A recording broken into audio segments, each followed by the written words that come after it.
বাংলাদেশ টিমে যাদেরকে অন্তর্ভুক্ত করা হয়েছে আমাদের দেশের অনেক গুরুত্বপূর্ণ মানুষ প্রশ্ন তুলেছিলেন যে এরা যোগ্য কিনা, এরা সক্ষম কিনা নেগোসিয়েশনে। আপনি যেহেতু খুব গুরুত্বপূর্ণ একটা রোল প্লে করলেন এই যুক্তরাষ্ট্র বাংলাদেশ শুল্ক ইস্যুতে, এবং আমি নিজে কাছে থেকে দেখেছি, তো আমি আজকে নিজে কিছু বলবো না, বলবো আমি অন্য সময়। আপনার কাছ থেকে একটু জানতে চাই, এই যে প্রশ্নটা তোলা হলো আপনি কি বলবেন, আপনার কিছু বলার আছে কিনা এখন? দেখুন, সংস্কৃতে একটা কথা আছে, ফলেন পরিচয়তে। আপনি ফল দেখলেই বুঝবেন যে কাজটা ঠিক হয়েছে কিনা। আমরা তো ফল আনলাম, হ্যাঁ, এবং আমরা যেটা আনলাম আমাদের প্রতিযোগীদের যে রেঞ্জে সেই রেঞ্জে। এখন কম্পিটেন্স নিয়ে প্রশ্ন তোলার কারণটা আমি কিন্তু নিজেও বুঝিনি। একটা হতে পারে এটা যে নিছক শুল্ক চুক্তি নয়, এইটা সম্পর্কে সম্ভবত সম্যক ধারণা ছিল না। এটা কেবল যদি এমন হতো আমরা আমাদের ডিউটিগুলি অ্যাডজাস্ট করে নিচ্ছি আমেরিকান প্রোডাক্টের জন্য, তাহলে পরে এই কাজটা কিন্তু আমরা দুবেলাতেই করে ফেলতে পারতাম। এখানে চারটা জিনিস প্রত্যেকটা দেশকে করতে হচ্ছে, শুধু আমাদের নয়। একটা হচ্ছে আপনার ট্যারিফ রেটগুলো অ্যাডজাস্ট করতে হচ্ছে আমেরিকান প্রোডাক্টের উপরে। 2 নম্বর, প্রধান বিষয়টা হচ্ছে আমেরিকার যে ট্রেড ডেফিসিট আছে অন্যান্য দেশগুলোর সাথে, সেটা প্রেসিডেন্ট ট্রাম্প কমাতে চাচ্ছে। সুতরাং শুল্ক বাধা হচ্ছে একটা বাধা, আর অশুল্ক বাধা যেগুলো আছে, এবং সেগুলি ধরেন একটা দেশের আমদানিকারক দেশের বিভিন্ন নীতিতে সেগুলো প্রতিফলিত হয়, এবং তারা চাইছেন সেই নীতিগুলো পরিমার্জন করা হোক, যাতে করে আমেরিকান এক্সপোর্টের ওপরে বিধিনিষেধ কমে যায়। আমি সরাসরি প্রশ্ন যেটা করি একেবারে আপনার কাছে, সাংবাদিক হিসেবে বলুন, ট্যারিফ ইস্যুর আলোচনায় নিরাপত্তা অ্যাডভাইজার কেন? আমি সেটা আসছিলাম। তৃতীয় যে জিনিসটা, সেটা হচ্ছে আমাদেরকে কিছু পারচেজ কমিটমেন্ট নগদ করতে হবে, যাতে করে তাৎক্ষণিকভাবে আপনার ট্রেড ডেফিসিটটা আমেরিকার জন্য কিছু কমে যায়। চতুর্থ, যে আইনে প্রেসিডেন্ট ট্রাম্প এই রেসিপ্রোকাল ট্যারিফটা দিয়েছেন, international economic emergency powers act, তাতে বলা আছে যে যদি রাষ্ট্রপতি মনে করেন যে আন্তর্জাতিক অর্থনৈতিক, কূটনৈতিক কিংবা জাতীয় নিরাপত্তা বিঘ্নিত হচ্ছে, এ ধরনের কারণে তিনি যদি আন্তর্জাতিক বাণিজ্যে বাধা, বিশেষ করে বিদেশি পণ্য আমেরিকার বাজারে প্রবেশের বিষয় উনি নিয়ন্ত্রণ করতে চান, তাহলে সেটা তিনি পারবেন। ওই আইনে কিন্তু ন্যাশনাল সিকিউরিটির কথাটা আছে। যারা শুরু থেকে এই বিষয়টি পর্যালোচনা করেছেন তারা জানতেন। তো সেই কারণে শুধু আমি নই, আমি যখন প্রথম ওয়াশিংটনে জুলাই মাসে আসি, কোরিয়ান ন্যাশনাল সিকিউরিটি অ্যাডভাইজার এখানে বসেছিলেন আমার মধ্যে। সুতরাং কারণ আমরা চেয়েছি, যাতে আমাদের তরফ থেকে আমরা যেটা চেয়েছি সেটা হচ্ছে যে আমরা যেন কোনো ভূরাজনৈতিক ফাঁদে পড়ে না যাই। এবার সেই কারণেই আমরা সবসময় সচেতন থেকেছি, এই শুল্ক আলোচনার পাশাপাশি জাতীয় নিরাপত্তার বিষয়টা যেন আমরা যুক্তরাষ্ট্রের এই যে আলোচনা এবং এই যে ইস্যু, এই ইস্যুর সঙ্গে জাতীয় নিরাপত্তা বা সিকিউরিটি ইস্যুটা খুব গুরুত্ব দিয়েছিল, সেই কারণেই সিকিউরিটি অ্যাডভাইজার অন্তর্ভুক্ত হয়েছে। শুধু আমি নয়, সব দেশের, সেই কারণেই অন্তর্ভুক্ত হয়েছে। এখন আরেকটা খুব পপুলার, এবং শুধু তাই নয়, আমি তো ধরেন জাতিসংঘের বাণিজ্য সংস্থা আংটারের কাজ করেছি 25 বছর। আন্তর্জাতিক বাণিজ্য আলোচনা, এটাই আমার কাজ ছিল। সুতরাং আমার সেই বিষয়ে আমার যে কম্পিটেন্স, সেটা মাননীয় প্রধান উপদেষ্টা জানেন, এবং সেই সাথে নিরাপত্তার বিষয়টাও যোগ হয়েছে। সুতরাং 3-4টা কম্পিটেন্স উনি দেখেছেন যে আমার রয়েছে, যে কারণে উনি আমাকে এই কাজটা করতে বলেছেন। আপনার প্রায় 25 বছরের মতো ছোট্ট একটু অভিজ্ঞতা আছে। সামান্য অভিজ্ঞতা আছে। লবিস্ট নিয়োগ করলেন না কেন? ব্যাপক সমালোচনা হয়েছে দেশে। শুনেন, ইইউ, জাপান, কোরিয়া, মেক্সিকো, এদের সঙ্গে আমেরিকা বহু বছরের সম্পর্ক শুধু অর্থনৈতিক নয়, বাণিজ্যিক নয়, বিনিয়োগ নয়, সামরিক। তারাই খুব সহজে এগ্রিমেন্ট করতে পারেনি। কানাডা আজকেও করতে পারেনি, ভারতও করতে পারেনি। তাদের লবিস্টের কম আছে নাকি? আপনি লবিস দিয়ে কি করবেন? আলোচনা করবেন? এই আলোচনা লবিস দিয়ে হয় না। আর 2 নম্বর কথা হচ্ছে, আমরা লবিস্টের পেছনে কতটুকু খরচ করতে পারবো? আলোচনা হবার পরে এটা প্রেসিডেন্ট ট্রাম্পের কাছে যায় এবং তিনি সেটাতে সম্মত হলে ট্যারিফ রেটগুলো অন্যান্য দেশগুলি পায়। অ্যাক্সেস থাকতে হবে আপনার হোয়াইট হাউসে। আমাদের কোনো লবিস্ট ফার্ম শেষ মুহূর্তে এসে নিয়োগ করলে সেই অ্যাক্সেস পাবে? হওয়ার তো কোনো কারণ নাই। আমাদের লবিস্টের কোনো প্রয়োজন ছিল না। এবং কেন ছিল না সেটা আপনাকে বলি। সেটা হচ্ছে যে আমরা আমাদের যে ভবিষ্যৎ পণ্য, আমেরিকান পণ্য ক্রয়, সেটা আমরা করতে চাচ্ছি এই দেশের কৃষি পণ্য, গম হোক, সেটা তুলা হোক, সয়াবিন হোক, হ্যাঁ। এবং এই যে আপনার কৃষির যে লবি, অত্যন্ত শক্তিশালী লবি ওয়াশিংটনে। দেখুন, আমি যখন আমাদের জন্য লবি করেছেন, হ্যাঁ, আমরা তাদের সঙ্গে অনেকবার বসেছি, আজকেও আমরা তাদের সঙ্গে বসবো এবং তারা আমাদের জন্য বলেছেন, সব জায়গাতে বলেছেন। এর চাইতে শক্ত লবি আমরা পাই না, আমাদের নেই। ইনফ্যাক্ট ফেব্রুয়ারি মাসে যখন আমাকে মাননীয় প্রধান উপদেষ্টা এখানে পাঠালেন, তখন এই বিষয়টা আমাদের কিন্তু মনে ছিল। তখন রেসিপ্রোকাল ট্যারিফের ব্যাপারটা আসেনি।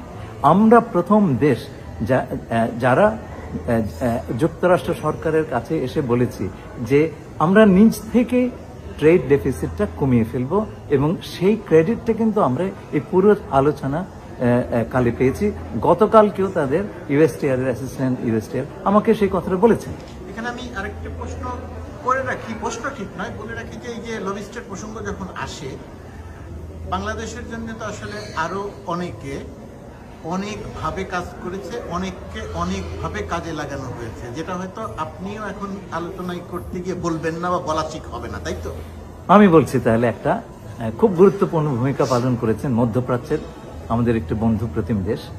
শেষ আলোচনা রাউন্ড সেটা আসবার সময় আমি সে দেশে 12 ঘন্টা কাটিয়েছি এবং তারা সর্বোচ্চ পর্যায়ে আমাদের জন্য বলেছেন।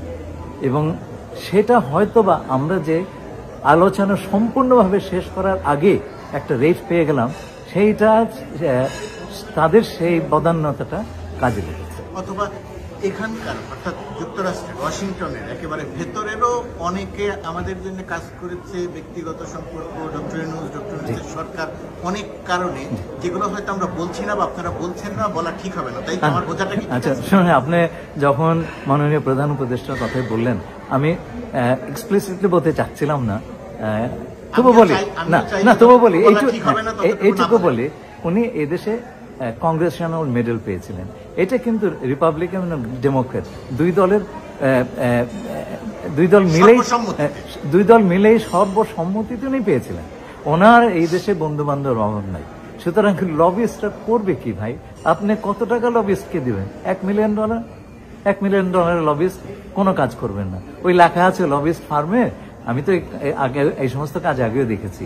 ওই যে চুক্তি থাকে, সেই চুক্তি একটা ফুটনোট থাকে, সেখানে বলে যে এই আমরা যে টাকা নিলাম তাতে কাজ যে করব সেটার কিন্তু গ্যারান্টি নেই। তো এরকম লবিস্ট আপনি করবেন কি? এই প্রসঙ্গটার কি প্রসঙ্গ নিয়ে কি আপনার কিছু বলার দরকার আছে বা উচিত কিনা, যে এটা তো আর তেমন কোনো সাফল্য নাই, সব দেশের উপরেই ট্যারিফ আরোপ করা হয়েছিল, সব দেশেরই কমিয়ে দিয়েছে, বাংলাদেশেরও কমিয়ে দিয়েছে, এখানে আর বাংলাদেশ টিমের বা বাংলাদেশ দলের বা বাংলাদেশের সাকসেসের কি আছে? দেখুন, এখানে আমরা ক্রেডিট নিতে চাচ্ছি না, সে কারণে কিন্তু আমি আসিনি। আচ্ছা, এবং এই সরকারও 6 মাস 7 মাস আছি, আমরা চলে যাব, এখানে ক্রেডিট নেওয়ার কিছু নাই। আপনি লক্ষ্য করবেন আমাদের প্রতিযোগী যারা আছে, ইন্দোনেশিয়া, পাকিস্তান, শ্রীলঙ্কা, সবাই কিন্তু নেগোশিয়েট করেছে, ভিয়েতনাম, সবাই নেগোশিয়েট করেছে। নেগোশিয়েট না করলে আপনি রেট পেতেন না, আপনি 35-এ আটকে থাকতেন, এবং আজকে পর্যন্ত ভারত পায়নি সেটা। আচ্ছা, যেমন কানাডা আপনার নেগোসিয়েশন শেষ করতে পারেনি, তারও একটা বড় ট্যারিফের ধাক্কা খেয়েছে। আমরা তো অন্তত পক্ষে কাজটা এমন চূড়ান্ত পর্যায়ে আনতে পেরেছি যাতে করে আমরা আমাদেরকে এই রেটটা দেওয়া হলো, এবং এই রেটটা মোটামুটি আমাদের প্রতিযোগীরা যা পেয়েছে সেই রেঞ্জে। শেষ প্রশ্ন, গোপনীয়তার চুক্তি করে বাংলাদেশের মানুষকে অন্ধকারে রেখে দেশ বিক্রি করে দিয়ে আপনারা 20% শুল্কের জায়গাতে পৌঁছলেন। এই যে অভিযোগ, অনেক গুরুত্বপূর্ণ মানুষকেও আমি এরকম অভিযোগ করতে দেখি। বাংলাদেশের একজন মানুষ হিসেবে এটা খুব বড়ভাবে ধাক্কা খায় যে দেশ বিক্রি বা দেশের স্বার্থ পরিপন্থী, গোপনীয়তার চুক্তি, এটা কিছু বলবেন আপনি? কেন দেখুন, বললেন না? আমি কিন্তু খুব খুশি মানুষ এই প্রশ্নটা করছে, কারণ 15 বছর ধরে আমাদের দেশে আগের সরকার যে ধরনের চুক্তি করেছে, 5 টাকার জিনিস 50 টাকায় কিনেছে, এবং বিভিন্ন জায়গায় এখন আমরা দেখছি আমাদের জাতীয় স্বার্থ কিভাবে বিসর্জন দেওয়া হয়েছে। আমি মনে করি শুধু আজকে নয়, সকল সরকারের কাছে মানুষের স্বচ্ছতার দাবিটা একেবারে সামনে থাকা দরকার। এখন এই যে বাইল্যাটারাল নেগোসিয়েশন আমরা করলাম, সকল দেশকে নন ডিসক্লোজার এগ্রিমেন্ট সই করতে হয়েছে। যেই বিষয়গুলো আমরা আলোচনা করেছি সেগুলো আপাতত স্বাক্ষর করার আগে পর্যন্ত গোপনীয় রাখতে, এইটা কিন্তু ট্র্যাডিশনাল প্র্যাকটিস।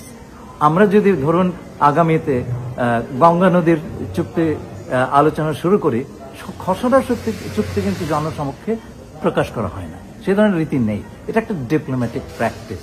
অনেকে হয়তো জানেন না, তাই বলেন এগুলো বলেছেন, আমার তাতে কোনো আপত্তি নেই, বলতেই পারেন।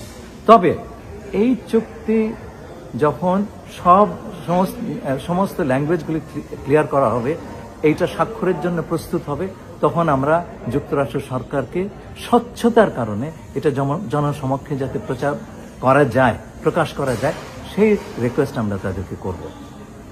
মানে আমরা বাধ্য হয়েছি কিনা যে দেশের স্বার্থ পরিপন্থী কোনো কিছু মেনে নিতে বাধ্য হয়েছি? দেখুন, আমরা শুরুতেই 3টে কথা বলেছি, এইটুকু আমি জানাতে পারি, কারণ এগুলো চুক্তির ভেতরে নেই।